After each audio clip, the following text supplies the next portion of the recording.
నమస్కారం BNR news వార్తలకి స్వాగతం నా పేరు మాధురి వార్తల్లో ముందుగా హెడ్లైన్స్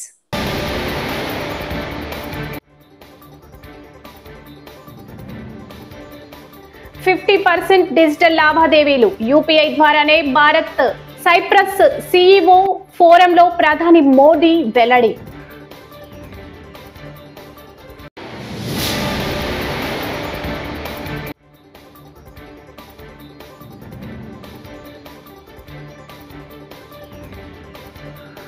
విశాఖలో యోగా దినోత్సవ ఏర్పాట్లను పరిశీలించిన సీఎం చంద్రబాబు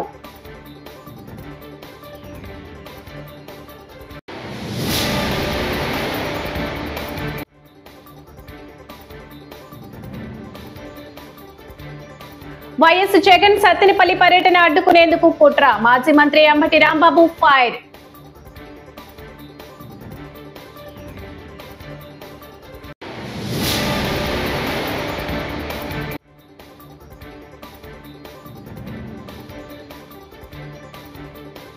వికసిత్ భారత్ ప్రస్థానంలో రాష్ట్ర అభివృద్ధి కేంద్రం సహాయం బీజేపీ రాష్ట్ర అధ్యక్షురాలు పురంధేశ్వరి ఇక డీటెయిల్స్ చూస్తే విదేశీ పర్యటనలో ఉన్న ప్రధాని మోడీ లిమాసోల్లో జరిగిన భారత్ సైప్రస్ సీఈఓ ఫోరంలో ప్రసంగించారు. ప్రపంచవ్యాప్తంగా జరుగుతున్న డిజిటల్ లావాదేవీలో 50% యూపీఐ ద్వారానే జరుగుతున్నట్లు వెల్లడించారు. ఈ డిజిటల్ విప్లవం భారత్ లో గేమ్ చేంజర్ గా నిలిచిందని అన్నారు. ఇది ఆర్థిక నూతన ఆవిష్కరణలను ప్రోత్సహిస్తుందని మోదీ పేర్కొన్నారు. భారత్ లో మౌలిక సదుపాయాలు అభివృద్ధిలో ఏటా $100 బిలియన్ పైగా పెట్టుబడి పెడుతున్నట్లుగా తెలిపారు.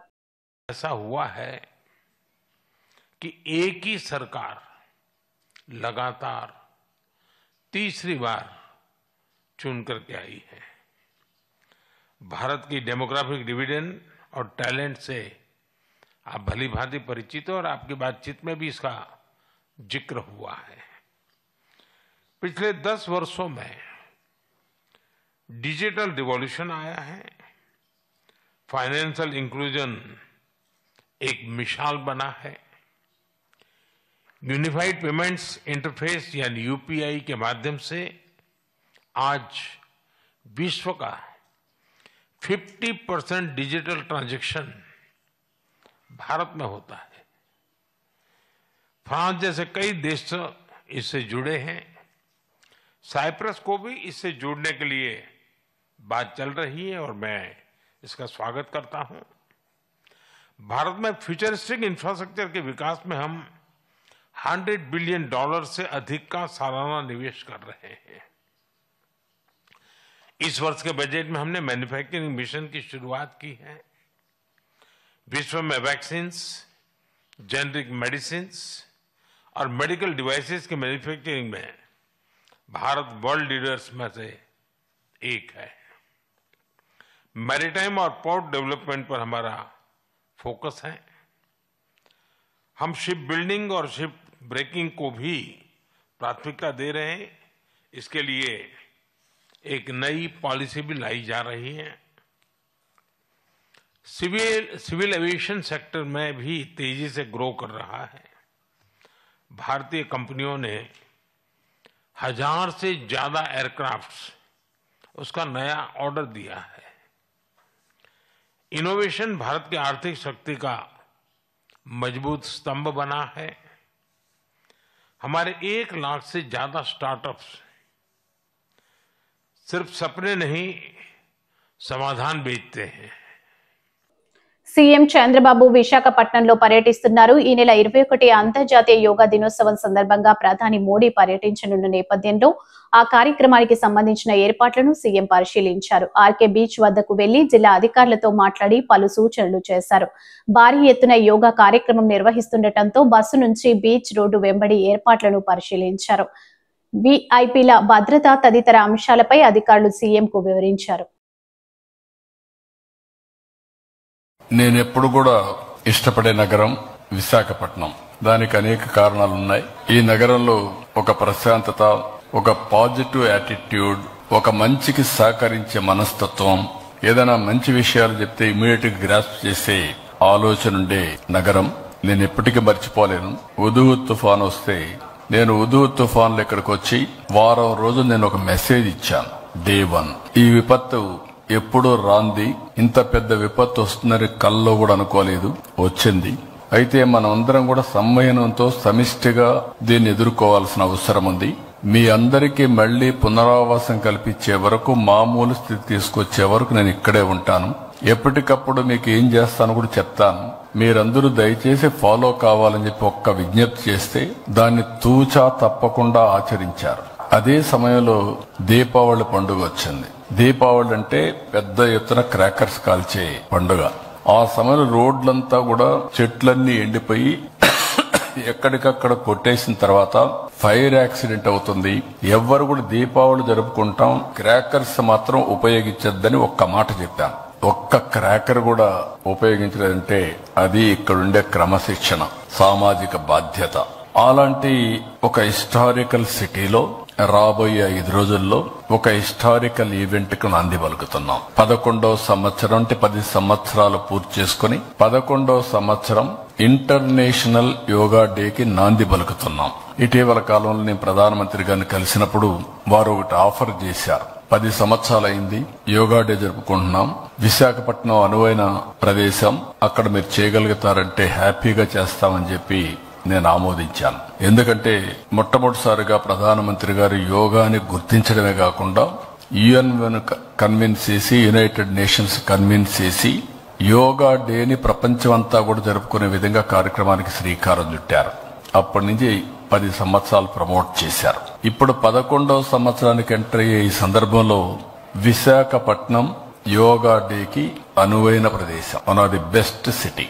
ఒక పక్క ఆర్కే బీచ్ నుంచి భోగాపురం వరకు ఇండియాలోనే ఇలాంటి ప్లేస్ ఎక్కడా ఉండదు. అలాంటి సుందరమైన నగరం, మంచి నగరం. అలాంటి నగరంలో అంతర్జాతీయ యోగా దినోత్సవం జరుపుకోవడం మనందరికి కూడా ఒక అదృష్టం. వైఎస్ఆర్ కాంగ్రెస్ పార్టీ అధినేత మాజీ ముఖ్యమంత్రి వైఎస్ జగన్మోహన్ రెడ్డి ఈ నెల 18న సత్తెనపల్లి మండలం రెంటపాలలో పర్యటనకు ఏర్పాట్లు పూర్తి చేసుకోగా ప్రభుత్వం అడ్డుకోవాలని చూస్తుందని మాజీ మంత్రి అంబటి రాంబాబు మండిపడ్డారు. సోమవారం ఆయన మీడియాతో మాట్లాడుతూ వైఎస్ జగన్ పర్యటనలను అడ్డుకోవాలని చంద్రబాబు చూస్తున్నారు, జనాన్ని పంపి హింస ప్రేరేపించాలని కుట్ర పన్నుతున్నారని అన్నారు. రావాలని జగన్మోహన్ రెడ్డి గారు నిర్ణయించుకున్నారు. ఇంతకు ముందు కూడా ఒకసారి ప్రకటించారు. కొన్ని అనివార్య కారణాల వల్ల అది పోస్ట్పోన్ అయింది. 18వ తారీఖున వెళుతున్న సందర్భంలో పోలీసు వారు చాలా విచిత్రమైన ఆంక్షలు పెట్టేటటువంటి ప్రయత్నం చేస్తున్నారు.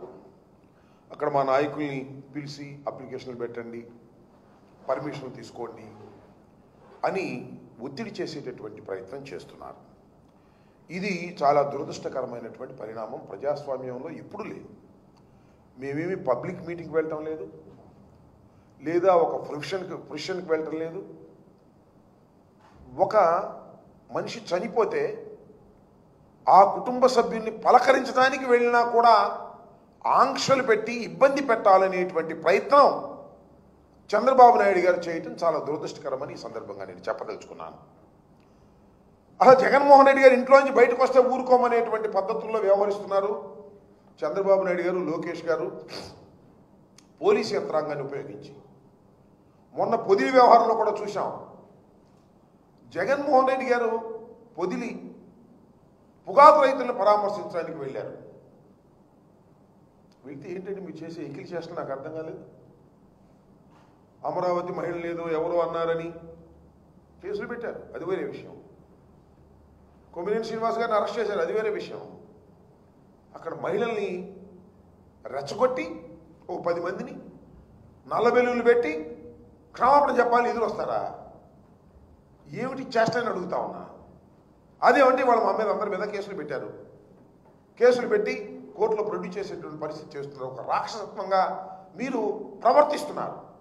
ఇవాళ జగన్మోహన్ రెడ్డి గారు కూడా రెంటపాల గ్రామం వెళ్ళి ఆ కుటుంబాన్ని పరామర్శించాలనుకుంటే ఒక బాధిత కుటుంబం పోలీసుల యొక్క దౌర్జన్యం వలన, పోలీసుల యొక్క హెరాస్మెంట్ వలన ఆత్మహత్య చేసుకున్నటువంటి వ్యక్తి నాగమల్లేశ్వరరావు. ఇవాళ కూడా ఒక ఆయన గుత్తా లక్ష్మీనారాయణ గారు పోలీసు హెరాస్మెంట్ తట్టుకోలేక ఆయన కూడా విషం తాగి వాళ్ళ హాస్పిటల్లో చావు బతుకుల మధ్యలో ఉన్నాడు. ఈ విధంగా పోలీసు యంత్రాంగం మా నాయకుల మీద పడి ఇష్టం వచ్చినట్టుగా ప్రవర్తన చేస్తుంటే వారికి మనోధైర్యాన్ని కల్పించడం కోసం, వారి కుటుంబాలకు మనోధైర్యాన్ని కల్పించడం కోసం జగన్మోహన్ రెడ్డి గారు వెళ్తే మేము సహించమనే పద్ధతుల్లో ఇది చాలా దుర్మార్గమైనటువంటి అంశం. ప్రజాస్వామ్యంలో ఇవి తగదు. అనేక సందర్భాల్లో అనేక చోట్లకు వెళ్తాం, వాళ్ళని పరామర్శిస్తాం. సరే, జగన్మోహన్ రెడ్డి గారు వెళ్తున్నారంటే చాలామంది అనుసరిస్తారు. అది భగవంతుడు ఇచ్చినటువంటి అదృష్టం, రాజశేఖర రెడ్డి గారు ఇచ్చినటువంటి క్రేజ్ ఆయనకి. దాన్ని మీరు ఎలా కంట్రోల్ చేసుకోవాలో ఆలోచించాలి తప్ప ఈ రకమైనటువంటి పిచ్చి చేష్టలు చేయటం చంద్రబాబు నాయుడు గారికి, పోలీస్ యంత్రాంగానికి సరైనటువంటి విధానం కాదని ఈ సందర్భంగా నేను చెప్పదలుచుకున్నాను.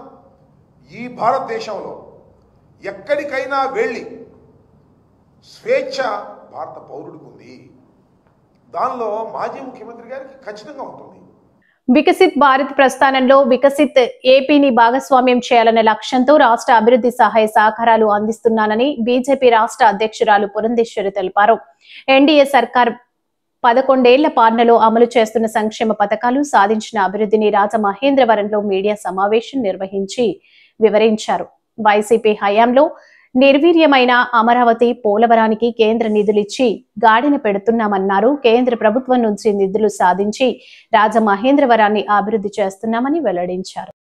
గత 5 సంవత్సరాల కాలంలో అసలు అమరావతిలో ఎటువంటి పని జరగలేదు, పురోగతి లేదు. కూటమి అధికారంలోకి వచ్చిన తర్వాత అమరావతి రాజధాని అనేటువంటి అంశాన్ని దృష్టిలో పెట్టుకుని వరల్డ్ బ్యాంక్ మాధ్యమంగా ఇవాళ అమరావతికి 15,000 కోట్ల రూపాయలు వరల్డ్ బ్యాంక్ మాధ్యమంగా ఇప్పించడం మాత్రమే కాకుండా హడ్కో మాధ్యమంగా కూడా ఇవాళ 11,000 కోట్ల రూపాయలు కేంద్ర ప్రభుత్వం అమరావతికి అందించినటువంటి విషయం గుర్తు చేస్తున్నాను. ఇది మాత్రమే కాకుండా కొత్త రైల్వే లైన్ ఒకటి ప్రతిపాదించారు.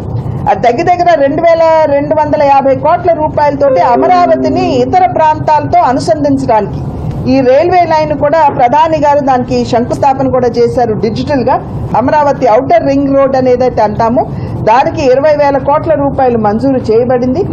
పోలవరం వైఎస్ఆర్సీపీ అధికారంలో ఉన్నప్పుడు ఏ మాత్రం ముందుకి జరగలేదు అనేటువంటి విషయం మనందరికీ తెలుసు. మళ్ళీ ఈ మధ్య కాలంలో 12,500 కోట్ల రూపాయలు అందించినటువంటి విషయం మనం అందరం కూడా ఇక్కడ గుర్తించాలి అని చెప్పి చేస్తున్నటువంటి అభ్యర్థన. స్టీల్ ప్లాంట్ ని లాభాల్లోకి తీసుకురావడమే కేంద్ర ప్రభుత్వం యొక్క దృష్టి అంతా కూడా దాని మీద కేంద్రీకృతమైంది. దాన్ని దృష్టిలో పెట్టుకునే 11,400 కోట్ల రూపాయల మేరకు సహకారం కూడా స్టీల్ ప్లాంట్ కి అందించినటువంటి విషయాన్ని మీ అందరికీ కూడా నేను గుర్తు చేస్తున్నాను. South coastal railway division Vizag hub గా మనం దాన్ని కూడా నిర్మాణం జరుగుతున్నటువంటి నేపథ్యం. కూటమి అధికారంలోకి వచ్చేటప్పటికి ఆర్థిక పరిస్థితి ఏంటో మీ అందరికీ తెలుసు. అన్ని జాగ్రత్తగా చూసుకుంటూ ఒక్కొక్కటి అమలు చేసుకుంటూ వస్తున్నారు. ఇవాళ నిన్న మొన్న బిడ్డలకి అకౌంట్లో, తల్లుల అకౌంట్లో కూడా డబ్బులు వేసేటువంటి ప్రక్రియ స్టార్ట్ అయింది. కనుక ఇవన్నీ ఏదైతే నరేంద్ర మోడీ గారు వికసిత్ భారత్ అనేటువంటి సంకల్పం వారు చేశారో ఆ వికసిత్ భారత్ సంకల్పం అందుకోవాలి అని అంటే, ఆ కళ సాకారం చేసుకోవాలంటే వికసిత్ రాష్ట్రాలు ఉండాలి. వికసిత్ రాష్ట్రాలు అంటే వికసిత్ ఆంధ్రప్రదేశ్ కూడా దానిలో భాగం. కనుక ఆ రకంగా అభివృద్ధి చెందినటువంటి ఆంధ్ర రాష్ట్రాన్ని వికసిత్ భారత్ ప్రస్థానంలో భాగస్వామిని చేయాలి అనేటువంటి భావనతోటి ఆంధ్ర రాష్ట్రానికి అన్ని విధాలా కూడా కేంద్ర ప్రభుత్వం తన సహకారాన్ని అందిస్తుంది అని మీ మాధ్యమంగా ప్రజలందరికీ తెలియజేస్తూ, అభివృద్ధిలోనే అక్షరక్రమే కాదు అభివృద్ధిలో కూడా మన ఆంధ్రప్రదేశ్ ఖచ్చితంగా అగ్రస్థానాన్ని అందుకుంటుంది అని చెప్పి తెలియజేస్తుంది. ప్రభుత్వాలు నిర్వహించే సినిమా వేడుకలకు తప్పనిసరిగా హాజరు కావాలని చిత్ర పరిశ్రమకు ఎఫ్డీసీ చైర్మన్ నిర్మాత దిల్రాజు సూచించారు. తెలంగాణ గద్దర్ ఫిలిం అవార్డ్స్ ప్రధానోత్సవం శనివారం జరిగిన సంగతి అందరికీ తెలిసిందే. ప్రభుత్వానికి కృతజ్ఞతలు చెప్పేందుకు దిల్రాజు తాజాగా ప్రెస్ మీట్ నిర్వహించారు. కొద్దీ అది కాస్త 2024 ముందు కూడా 2014 తెలంగాణ ఆవిర్భవించిన నుంచి 2023 వరకు కూడా అవార్డ్స్ ఉంటే బాగుంటుంది అని కొందరు సజెషన్స్ ఇవ్వడం వల్ల మళ్ళీ దాన్ని కూడా ఫైనల్ చేసి దానికి ఒక కమిటీని అపాయింట్ చేసి చేయడం జరిగింది. వాళ్ళందరూ ఎంతో కష్టపడి, వాళ్ళు కష్టం అంటే ఒక్కొక్క సినిమాని సెలెక్ట్ చేయాలి, ఎందుకు సెలెక్ట్ చేస్తున్నారనేది కమిటీ అంత జాగ్రత్తగా వాళ్ళకు చాలా విభేదాలు ఉంటాయి కమిటీలో కూడా. ఒకరికొకటి నచ్చుతుంది, ఇంకోటి నచ్చింది. ఎందుకు నచ్చింది అనేది మళ్ళీ అందరు ఫైనల్ చేసుకోవాలి. ఇలా ఎంతో వాళ్ళు ప్రిపేర్ అయ్యి అన్ని ఫైనల్ చేసి, సినిమాల్ని ఫైనల్ చేసి, టెక్నీషియన్స్ ఫైనల్ చేసి అలా ఇస్తే మళ్ళీ వాళ్ళందరినీ కోఆర్డినేట్ చేసి నేను ఆ ఈవెంట్కి తీసుకొచ్చి ఆ ఈవెంట్ని సక్సెస్ చేయడం అనేది ఒక పెద్ద బాధ్యత కిందే తీసుకున్నాము లాస్ట్ 6 months నుంచి. అది నిన్న ఇంత పెద్ద సక్సెస్ అయినందుకు ఈవెంట్ చాలా చాలా చాలా హ్యాపీగా ఉంది. అలాగే సినిమా ఇండస్ట్రీ నిన్న పార్టిసిపేషన్ 2024కి వచ్చిన అవార్డ్స్ అందరికీ వాళ్ళు కూడా అందరూ వచ్చి పార్టిసిపేషన్ చేసి అవార్డ్స్ తీసుకోవడం, వారందరికి కూడా ఎఫ్డిసి తరఫున ధన్యవాదాలు చెప్తున్నాం. సో స్పెషల్గా సినిమాటోగ్రఫీ మినిస్టర్ కోమటిరెడ్డి వెంకటరెడ్డి గారికి, అలాగే డిప్యూటీ సీఎం బట్టి విక్రమార్ గారికి స్పెషల్ థ్యాంక్స్. వాళ్ళు ముందు నుంచి ఈ కార్యక్రమం అనుకున్నప్పటి నుంచి వెనకాలండి ఎప్పటికప్పుడు గైడెన్స్ ఇస్తూ నడిపిస్తున్నారు. వాళ్ళకి ధన్యవాదాలు. అండ్ సీఎం రేవంత్ రెడ్డి గారికి స్పెషల్ థ్యాంక్స్. ఎందుకంటే నిన్న వాళ్ళు ప్రోటోకాల్లో మాకు 1 hour టైమే ఇచ్చారు సీఎం గారిది. పోతే ప్రోగ్రామ్ డిజైన్ చేసినప్పుడు పేపర్ పైన 4.5 hours ఉంది. దాన్ని ఎలా హోల్డ్ చేయాలి, సీఎం గారు వచ్చాక అవార్డ్స్ ఎలా ఇప్పియాలి అనేది చాలా బిగ్ ఛాలెంజ్ ఉండే. అలాంటిది రేవంత్ రెడ్డి గారు వచ్చిన తర్వాత నేను పర్సనల్గా వెళ్ళి రిక్వెస్ట్ చేశాను, మీరు 1 hour ఇస్తే టైం సరిపోదు, కొందరికి ఇచ్చి మేము కొందరికి ఇవ్వకుంటే మేము ఎన్ని రోజులు చేసిన వరకు కూడా సాటిస్ఫాక్షన్గా ఉండదు అండ్ ఎంతసేపు ఉండాలి అన్నారు. మొత్తం ఉంటే వెరీ హ్యాపీ. కంప్లీట్ అయ్యే వరకు వారు ఆల్మోస్ట్ 8 o'clock ఏదో ఎంట్రీ ఇచ్చారు. సో 2 hours ఉంటాను, మీరు ఫినిష్ చేసుకోండి అన్నారు. వాళ్ళకు మళ్ళీ ఇమీడియట్లీ ప్రోటోకాల్ టీంకి వాళ్ళందరికీ కమ్యూనికేట్ చేసి 2 hours ఎక్స్టెండ్ చేయించారు. వారికి స్పెషల్ థ్యాంక్స్. ఎందుకంటే ఇంత పెద్ద ఈవెంట్లో సీఎం గారు వచ్చి 2 గంటల 15 నిమిషాలు ఉన్నారు, 15 నిమిషాలు ఇంకా ఎక్స్ట్రానే ఉన్నారు. సో అందరూ వెరీ హ్యాపీ. సీఎం ప్రతి ఒక్కరు సీఎం గారి చేతుల మీదుగా అవార్డు తీసుకున్నప్పుడు అందరికీ ఒక సంతోషం. తిరుమల శ్రీవారిని సోమవారం కేంద్ర హోంమంత్రి పీయూష్ గోయల్ దర్శించుకున్నారు. మంత్రులు సత్యప్రసాద్, టీజీ భరత్ ఆయనతో ఉన్నారు. పుట్టినరోజున స్వామివారి దర్శన భాగ్యంగా భావించిన గోయల్ ప్రతి పౌరుడు భవిష్యత్తు మంచి కోసం ప్రార్థించాలని తెలిపారు. ప్రతి ఏడాది స్వామివారి ఆశీస్సుల కోసం తిరుమలకు వస్తానని కేంద్ర మంత్రి పీయూష్ గోయల్ తెలిపారు.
मेरा परम सौभाग्य है कि बालाजी के दर्शन और उनका आशीर्वाद इस वर्ष भी मेरे जन्मदिन के साथ मुझे मिला। ईश्वर ने हम सबको बहुत दिया है और ईश्वर ही हम सबकी रक्षा करता है, हम सबको बल देता है, हम सबको विकास करने के लिए अवसर देता है। तिरुपति बालाजी के दर्शन मैं हर वर्ष करता हूँ और ऊर्जा लेके जाता हूँ और आशीर्वाद और तेज और उत्साह के साथ अपना काम कर सकूं, देश और समाज की सेवा कर सकूं और एक विकसित भारत बनाने के लिए एक गिलहरी की तरह छोटा योगदान हम हर भारतवासी करें तो भारत एक विश्व गुरु, एक विश्व शक्ति बनेगा। मेरा ईश्वर से, तिरुपति बालाजी से, प्रभु से यही मनोकामना है कि हम सब पर उनका आशीर्वाद, उनका स्नेह बना रहे और भारत के हर नागरिक को एक उज्जवल भविष्य, एक अच्छा जीवन मिले। శాంతి భద్రతలకు విఘాతం కలిగించి ఏపీ బ్రాండ్ ఇమేజ్ ను దెబ్బతీయాలని వైసీపీ అధినేత జగన్ చూస్తున్నారని రాష్ట్ర సమాచార పౌర సంబంధాల శాఖ మంత్రి కొలుసు పార్థసారథి ధ్వజమెత్తారు. టీడీపీ కేంద్ర కార్యాలయంలో ఆయన మీడియాతో మాట్లాడారు. పొదిలిలో ఇటీవల మహిళలు, పోలీసులపై వైసీపీ కార్యకర్తల రాళ్ల దాడిపై జగన్ చేసిన పోస్టుల్ని చూస్తే ఇందులో ఖచ్చితంగా కుట్ర కోణం ఉందని తెలుస్తోందన్నారు. కానీ పొదిలిలో మీరు ఏదైతే రైతుల్ని పరామర్శ చేయటానికి అని చెప్పేసి ఒక కార్యక్రమం పెట్టారో ఈ రాష్ట్ర ప్రజలందరూ కూడా ఆలోచించాలి.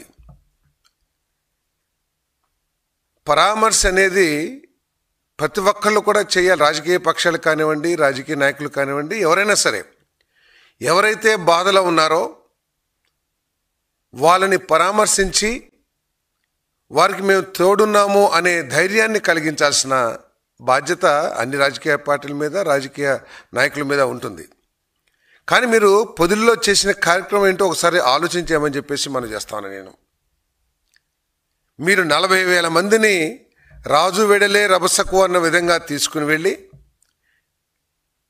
అసలు సమస్యని పక్కదో పట్టించి రైతులు ఏదైతే సమస్యలు ఎదుర్కొంటున్నారో రైతుల సమూహాన్ని ఎవరైతే నష్టపోయారని మీరు భావిస్తూ ఉన్నారో అటువంటి రైతుల గ్రూప్ని ఒక చోట మీటింగ్ ఏర్పాటు చేసి వారి సమస్యలు మీరు సానుకూలంగా విన్నట్లయితే మీరు నిజంగా మీ ఉద్దేశం మంచిదే అని చెప్పేసి ప్రజలు భావించడానికి అవకాశం ఉండేది.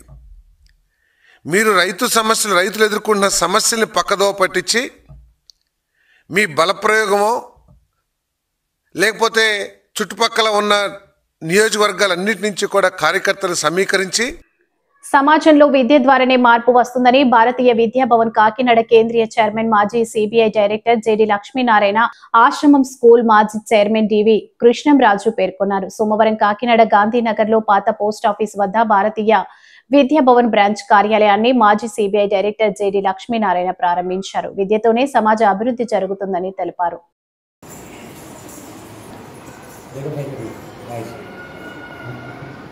భారతదేశంలోనే ఎంతో ప్రతిష్టాత్మకమైన భారతీయ విద్యాభవన్ ఈరోజు బాలవాటిక మరియు పాఠశాల ఈ రెండు కూడా మన కాకినాడ జిల్లాలో ప్రారంభమవడం చాలా గొప్ప విషయం.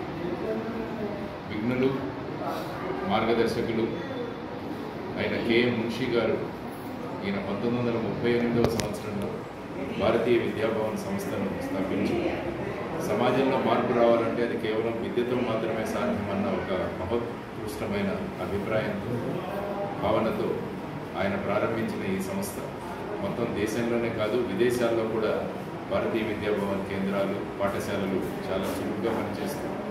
దేశంలో అనేక మంది గొప్పవారిని ఈ పాఠశాలల ద్వారా దేశాభివృద్ధికి, దేశ నిర్మాణానికి ఉపయోగపడే విధంగా ఈ పాఠశాలలు చేశారు. అందులో భాగంగా ఈరోజు బుద్ధిరాజు ఆనందరాజు ఫౌండేషన్ తరపున శ్రీ విశ్వనాథరాజు గారు వారి ఆధ్వర్యంలో ఈ పాఠశాల ఇక్కడ ఏర్పాటు చేయడం కాకినాడలో చాలా శుభసూచకం. ఎందుకంటే పిల్లలు చిన్నతనం నుంచి మంచి విషయాలు, పాఠాలతో పాటు సంస్కృతి, విద్యతో పాటు వినయాన్ని, చదువుతో పాటు సంస్కారాన్ని నేర్చుకుంటే వారే రేపు దేశానికి ఉపయోగపడే పౌరులుగా తయారవుతారన్నది ఒక సంకల్పం. ఈ పాఠశాలలో, ఈ బాలవాటికలో కేవలం పాఠాలు మాత్రమే కాకుండా వ్యక్తి నిర్మాణం జరిగే విధంగా ఇక్కడ అన్ని రకాల కళలు, తర్వాత అన్ని రకాల విషయాలు వారికి నేర్పే విధంగా ఇక్కడ చర్యలు తీసుకోబడతాయి. ఆల్రెడీ మీరు చూస్తే భీమవరంలో కావచ్చు, తాడేపల్లిగూడెంలో కావచ్చు, పాలకొల్లులో కావచ్చు, రాజమహేంద్రవరంలో కావచ్చు భారతీయ విద్యా సంస్థలు చాలా చక్కగా పనిచేస్తున్నాయి. అక్కడి విద్యార్థుల యొక్క ఆలోచన విధానం, వాళ్ళ ప్రవర్తన విధానం అన్నది కూడా చాలా గొప్పగా మార్పులు వాళ్ళలో తీసుకురావడం జరిగింది. అందువల్ల ఈ గాంధీనగర్లో ఉన్న బాలవాటిక, తర్వాత పెద్దాపురం దగ్గర ఏడీపీ రోడ్లో ఉన్న పాఠశాల ఏదైతే ఉందో దానిలో ఖచ్చితంగా మంచి విషయాలు నేర్పించబడతాయి. విశ్వనాథ్ రాజు గారి ఆధ్వర్యంలో నన్ను కూడా ఇక్కడ ఈ భారతీయ విద్యాభవన్ కాకినాడ కేంద్రానికి చైర్మన్గా వారు ఉండమని కోరడం జరిగింది. అందువల్ల వీలైనంత నా ప్రయత్నాలు, తర్వాత అందరం సమిష్టిగా కూర్చొని విద్యార్థులలో ప్రస్తుతం సాంస్కృతిక రంగంగా, తర్వాత సాంకేతిక రంగంగా వస్తున్న మార్పులన్నింటినీ కూడా జోడించి మన భారతీయ సంస్కృతితో పాటు ఇప్పుడు మారుతున్న టెక్నాలజీ, ఈ రెండింటి యొక్క కలయికతో ఇక్కడ బోధనాంశాలు ఉంటాయి. ఆ తర్వాత పిల్లలలో కూడా క్రమశిక్షణ కోసం చాలా అనేక విషయాలు, తర్వాత ఆటలు చాలా ముఖ్యం. పిల్లలు చాలా స్కూల్లో చూస్తున్నాము, ఇక్కడ అసలు క్రీడలు కానీ ఆటలు కానీ చాలా స్కూల్లో ఉండట్లేదు. కానీ ఇప్పుడు మనం చూస్తే ఏడీబీ రోడ్లో ఉన్న పాఠశాల సుమారుగా 28 ఎకరాలలో ఈ స్కూల్ స్థాపించబడుతుంది. ఆ తర్వాత అక్కడ ఒక మంచి స్టేడియము, ఇండోర్ స్టేడియము, పిల్లలకు అన్ని రంగాలలో వాళ్లకు ఈ క్రీడలు మొదలైనవన్నీ కూడా నేర్పించే ప్రయత్నాలు జరుగుతాయి. కాబట్టి ఈ పరిసర ప్రాంతాల్లో ఉన్న ప్రజలకు, పరిసర ప్రాంతాల్లో ఉన్న తల్లిదండ్రులకు ఈ గాంధీనగర్లో ఉన్న బాలవాటిక కావచ్చు, లేకుంటే ఏడీబీ రోడ్లో ఉన్న విద్యా సంస్థ కావచ్చు, వీటన్నింటినీ కూడా ఒక కమర్షియల్ ధోరణిలో లేకుంటే ఒక వ్యాపార ధోరణిలో నడిపే ప్రసక్తే లేదు. ఇది ఒక సేవాభావంతో వస్తున్న సంస్థలు. కాబట్టి ఎప్పుడైతే సేవ ఉంటుందో దాని వెనకాల ఎప్పుడు కూడా పరిశ్రమ ఉంటుంది, ఆ తర్వాత సిన్సియారిటీ కూడా ఉంటుంది. సో ఆ విధంగా ఈ పరిసర ప్రాంతాల్లో ప్రజలు, ముఖ్యంగా తల్లిదండ్రులు ఈ భారతీయ విద్యాభవన్ కాకినాడ కేంద్రం ద్వారా స్థాపించిన ఈ బాలవాటిక కావచ్చు, విద్యాలయం కావచ్చు, వాటన్నిటి యొక్క లాభం తీసుకొని దేశాన్ని నిర్మిద్దాం. మన పిల్లలు మంచి భావి భారత పౌరులుగా తయారు చేసే విధంగా మనం అందరం కలిసి కృషి చేద్దామని మీ అందరికీ తెలియజేసుకుంటూ, ముఖ్యంగా ఈ ప్రాంతంలో సూరిబాబు రాజు. ఈ వార్తలు ఇంతటితో సమాప్తం. నమస్కారం.